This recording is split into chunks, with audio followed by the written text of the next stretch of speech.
Hi viewers, welcome to our channel. ప్రస్తుతం మనతో పాటు సీనియర్ జర్నలిస్ట్ దాము బాలా సన్నర్ వారితో మాట్లాడదాం. నమస్కారం సార్. నోస్.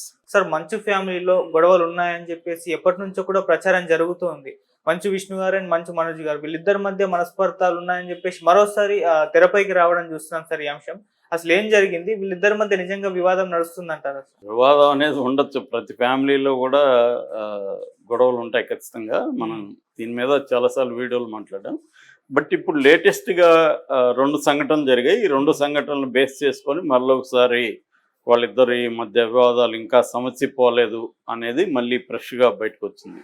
యాక్చువల్గా ఏముందంటే వీళ్ళిద్దరి మధ్య ఎప్పుడు బయటకు వచ్చిందంటే మనోజ్ వెళ్ళి గొడవ వేసుకోవడం, అక్కడ మంచు విష్ణు వెళ్ళి వాళ్ళిద్దరి మధ్య వాగ్వాదం జరగడం, ఆ వీడియోని మనోజ్ పోస్ట్ చేయడం, దాని తర్వాత మోహన్ బాబు మనోజ్ తిట్టడంతో దాన్ని మళ్ళీ డిలీట్ చేయడం, ఈ లోపల ఇది వైరల్ అయిపోవడం. సో నాకు కావాల్సిన వాళ్ళ దగ్గరికి వచ్చి ఇలాగా రుబాబ్ చేస్తే నేను గమ్మున ఉంటానా అని మనోజ్ మాట్లాడడం, ఇవన్నీ అప్పుడు జరిగాయి. దాని తర్వాత ఏమో ఇదంతా కూడా ఒక డాక్యుమెంటరీ, మా ఫ్యామిలీకి సంబంధించిన డాక్యుమెంటరీలో భాగం అని చెప్పేదాన్ని కవర్ చేయడానికి ట్రై చేశారు. దాన్ని ఇప్పుడు రిలీజ్ చేశాను. నేను అప్పుడే చెప్పిన ఇదంతా ఫిషీగా ఉంది, మొత్తం రిలీజ్ అయితే కానీ మనం నమ్మలేమని. అది ఎప్పటికీ రిలీజ్ కాలే, మొత్తం డాక్యుమెంటరీ కాలే, చిన్న గ్లిమ్స్ అంటాం అలాంటిది బయటకు వచ్చింది అంతే. అందులో కూడా మనోజ్ ఇది లేదు. సో క్లియర్గా వాళ్ళ మధ్య కొంత ప్రాబ్లమ్స్ ఉండే అవకాశం ఉంది. మోహన్ బాబు గారు కూడా ఇండైరెక్ట్గా కొంత చెప్పాడు. అంటే ఇప్పుడు ఆ కాలేజెస్, స్కూల్స్, యూనివర్సిటీస్ అవన్నీ విష్ణునే చూసుకుంటున్నాడు. విష్ణు చూసుకోవడం వల్ల నాకు హాయిగా ఉంది.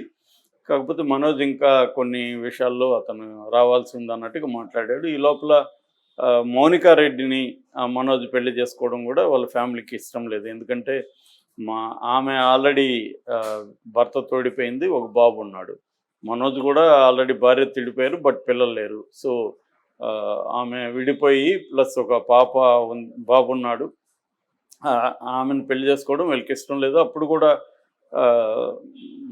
ఆమె మంచు లక్ష్మి వాళ్ళకి అండగా నిలబడి వాళ్ళకి పెళ్లి చేసింది. వాళ్ళు ఏదో చుట్టపు చూపుగా వచ్చిపోయారు ముగ్గురు, మోహన్ బాబు గారు, ఆయన భార్య ప్లస్ విష్ణు. సో అంత తప్ప వాళ్ళు మింగిల్ అయ్యి వాళ్ళే ఫంక్షన్ నడిపించడం ఇట్లాంటిది ఏం చేయలేదు.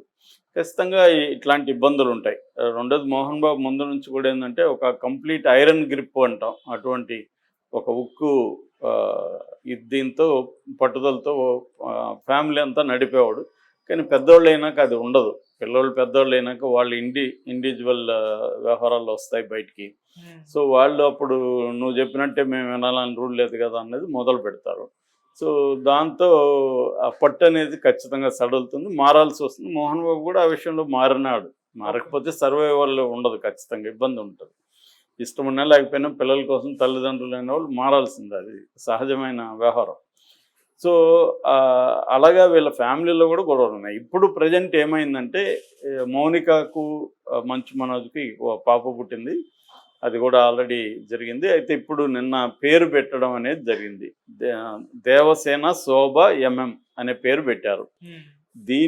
ఈ పేరు పెట్టడం వెనక ఉన్న నేపథ్యాన్ని వివరిస్తూ మంచు మనోజ్ ఒక కార్డు లాంటిది పోస్ట్ చేశాడు. ఆ కార్డు ఏంటంటే ఒక రకంగా అందులో గ్రాటిట్యూడ్ని తెలపడం, తనకి కూతురు పుట్టిన సందర్భంగా తనకి సపోర్ట్ చేసిన వాళ్ళని, తన భార్య మౌనికకు సపోర్ట్ చేసిన వాళ్ళని, వాళ్ళ పేరెంట్స్ని వాళ్ళని తలుచుకోవడం, గ్రాటిట్యూడ్ ప్రకటించడం ఒకటైతే, ఈ పేరు ఇలా ఎందుకు పెట్టాం, దేవసేన శోభ అనే పేరు ఎందుకు పెట్టామనేది కూడా ఎక్స్ప్లెయిన్ చేశాడు. సో మేమంతా శివభక్తులం కాబట్టి శివుడి కొడుకు అయిన సుబ్రహ్మణ్యం, ఆయన భార్య పేరు దేవసేన, అందుకని మేము ఆమె పేరు పెట్టాము అనేది ఒక ఎక్స్ప్లెనేషన్. అయితే శోభ అనేది అది ఆబ్వియస్గా మౌనికారెడ్డి వాళ్ళ అమ్మ పేరు, ఆమె చనిపోయింది శోభా నాగిరెడ్డి. సో అందుకని శోభ పెట్టాము. ఇక ఎంఎం అంటే మనోజ్ అండ్ మౌనిక కలిపి, లేదా మంచు అనేది కూడా వస్తుంది ఎలాగో. సో అలాగ కలిసిన పేర్లు కాబట్టి ఆ 2 ఎంఎం అని పెట్టారు. సో ఇది ఆయన ఎక్స్ప్లెయిన్ చేశాడు. ఈ క్రమంలో తన మొత్తం సపోర్టర్స్ ఫ్యామిలీకి అంతా కృతజ్ఞతలు చెప్తూ పేరున చెప్పాడు. అటువైపు నుంచి శోభా నాగిరెడ్డి కావచ్చు, వాళ్ళ సిస్టర్ సిబ్లింగ్ అని చెప్పాడు, సిస్టర్ అఖిల ప్రియ కావచ్చు, విఖ్యాత రెడ్డి, జగద్ విఖ్యాత రెడ్డి వాళ్ళ బ్రదరు, వాళ్ళిద్దరిని కూడా మెన్షన్ చేశాడు. ఇటుపక్క వచ్చేటప్పటికి మోహన్ బాబు పేరు, తర్వాత వాళ్ళ మదర్ నిర్మలాదేవి పేరు చెప్పాడు, తర్వాత సిస్టర్ మంచు లక్ష్మి పేరు చెప్పాడు, విష్ణు పేరు చెప్పలేదు. సో క్లియర్గా విష్ణు పేరు చెప్పకుండా ఫ్యామిలీ మెంబర్స్ అన్నాడు. ఓకే. సో ఎంత చెప్పి విష్ణు పేరు వాళ్ళ వదిన పేరు చెప్పుండొచ్చు, లేదు కనీసం ఫ్యామిలీ టైట్ ఫ్యామిలీ అనుకుంటే విష్ణు పేరు అనేది చెప్పుండాలి. విష్ణు పేరు చెప్పలేదు. అట్లాగే యాక్చువల్గా మంచు లక్ష్మి వాళ్ళ హస్బెండ్ పేరు కూడా చెప్పలేదు అనుకో, కానీ వీళ్ళ ఫ్యామిలీలో అందరివి చెప్పి విష్ణు పేరు వదిలిపెట్టాడు. సో ఎందుకు ఇది చేశాడు మనోజ్, విష్ణు పేరు కావాలనే చెప్పలేదు అనేది ఒక క్లియర్గా అయితే జనాలు డిస్కస్ చేస్తున్నారు. ఓకే.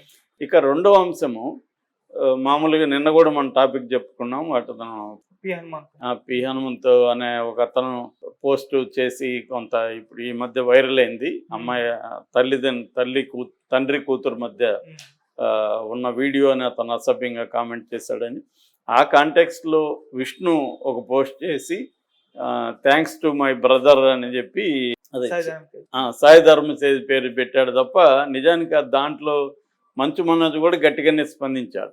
మంచు మనోజ్కి థ్యాంక్స్ చెప్పలేదు, only thanks to my brother అని కూడా అన్నాడు సాయి ధర్మతేజ్ని. సో నీకు బ్రదర్ ఏం కాడు అతనేమో నువ్వు బ్రదర్ అన్నావు, బ్రదర్ గురించేమో చెప్పలేదు.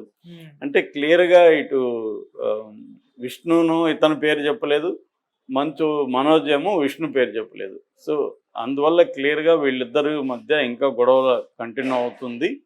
సో మంచు ఫ్యామిలీలో విభేదాలు అని వైరల్ అవుతుంది. మనం అసలు ఈ టాపిక్ ఎందుకు మాట్లాడతాము, జనరల్గా అయితే మామూలుగా ఇక్కడ ప్రతి ఇంట్లో కూడా గొడవలు ఉంటాయి. ఎందుకు మాట్లాడతామంటే ఆబ్వియస్గా ఇది సెలబ్రిటీస్, అందులో సినిమా వాళ్ళు కాబట్టి జనాలకు ఆసక్తి ఉంటుంది. మామూలుగానే ఎక్కువ ఆసక్తి ఉండేది ఎవరు గెలిచినా కూడా రాజకీయాలు, సినిమా, ఈ రెండు టాపిక్లు. ఈ రెండు టాపిక్లో కూడా రాజకీయాల్లో ప్రముఖుల ఫ్యామిలీస్ వాళ్ళు ఎవరెవరు ఉన్నారు, ఇప్పుడు రేవంత్ రెడ్డి అనగానే వాళ్ళ బ్రదర్లు ఎవరు, వాళ్ళు ఏం చేస్తున్నారు, అటు జగన్ అనగానే షర్మిల ఏంటి, ఈ వ్యవహారాలే బయట ఫస్ట్ మాట్లాడతారు. కాబట్టి జనాలకి ఎక్కువ ఇంట్రెస్ట్ ఏంటంటే సెలబ్రిటీస్ ఫ్యామిలీస్ యొక్క వ్యవహారాల మీద జరుగుతుంది. ఇప్పుడు మనకి అంబానీ పెళ్లి మీద విపరీతంగా జరుగుతుంది. మరి మీరు ఎన్ని రోజులు చేసుకుంటారా పెళ్లి, ఆపేరా బాబు అని కూడా కామెంట్లు పెడుతున్నారు. సో ఎందుకంటే ఎప్పుడైనా కూడా సెలబ్రిటీసు లేకపోతే పాపులర్ ఫిగర్ల జీవితాల గురించి జనాల్లో ఇంట్రెస్ట్ ఉండడం అనేది వెరీ వెరీ కామన్. అందుకని మన శ్రీశ్రీ పోయం కూడా ఉంది, వ్యక్తుల ప్రైవేటు బతుకులు వారి సొంతం, పబ్లిక్లోకి వస్తే ఏమైనా అంటామని. ఈ విషయాన్ని టైమ్స్ ఆఫ్ ఇండియా ఫస్ట్ గ్రహించి అంతవరకు పేజ్ 3 అనేవాళ్ళు. పేజ్ 3లో సెలబ్రిటీల గురించి పేపర్లు రాసేవి. టైమ్స్ ఆఫ్ ఇండియా ఫ్రంట్ పేజీకి దాన్ని తీసుకొచ్చాడు 2000 ప్రాంతంలో. ఫ్రంట్ పేజీలకి దాన్ని తీసుకొచ్చేసి సెలబ్రిటీల లైఫ్ని ఫ్రంట్ పేజీలో చేయడం ద్వారా అతను పాపులర్ అయ్యాడు. ఎందుకంటే అది గ్రహించారు వాళ్ళు, సెలబ్రిటీల వ్యక్తిగత జీవితాలు, లైఫ్ స్టైలు, వాళ్ళు ఏమేమి బట్టలు ఎట్లా కొంటారు, ఎక్కడ షాపింగ్లు చేస్తారు, ఇవన్నీ జనాలకి ఆసక్తి ఉంటుంది, వాళ్ళని అనుకరించడం కూడా చేస్తారు. సో అలాగా ఇక్కడికి వచ్చేసరికి మంచు ఫ్యామిలీ అనేది ఒక ఇంపార్టెంట్ ఫ్యామిలీ సినిమా రంగంలో. మెగా ఫ్యామిలీ, మంచు ఫ్యామిలీ, ఇటు కృష్ణ ఫ్యామిలీ, ఈ మధ్య కృష్ణరాజు ఫ్యామిలీ కూడా ఇంపార్టెంట్ అయింది ప్రభాస్తో, అక్కినేని ఫ్యామిలీ, ఇలాగ కొన్ని ఫ్యామిలీస్ డామినేషన్ మనకు కనబడతాయి. అందువల్ల ఆ ఫ్యామిలీస్లో ఏం జరిగినా కూడా అవి బయట చర్చ జరుగుతుంది. నిజానికి దాని నుంచి నేర్చుకునేది ఏం లేదు, ప్రతి ఫ్యామిలీలో గొడవలు ఉంటాయి. అలాగే విష్ణుకి మనోజ్కి మధ్య కూడా స్పర్ధలు అనేవి రావచ్చు, ఇద్దరు తల్లులు కూడా వేరు, వాళ్ళు అనేక విషయాల్లో వాళ్ళకి మనస్పర్ధలు రావచ్చు. దాన్ని బయట మాట్లాడడం అనేది వాళ్ళ లోపల పెట్టుకొని ఉంటే అసలు ఎవరు ప్రజలు కూడా మాట్లాడేవాళ్ళు కాదు, అది బయటికి వాళ్ళే పెట్టుకున్నారు. యాక్చువల్గా అదేమి మీడియా పోయి ఏమో కనిపెట్టి చేసింది కాదు, వాళ్ళే బయటకు పెట్టుకున్నారు. ఇప్పుడు కూడా వాళ్ళిద్దరు పెట్టుకున్నారు కాబట్టి డిస్కషన్కి వచ్చింది. Thank you so much.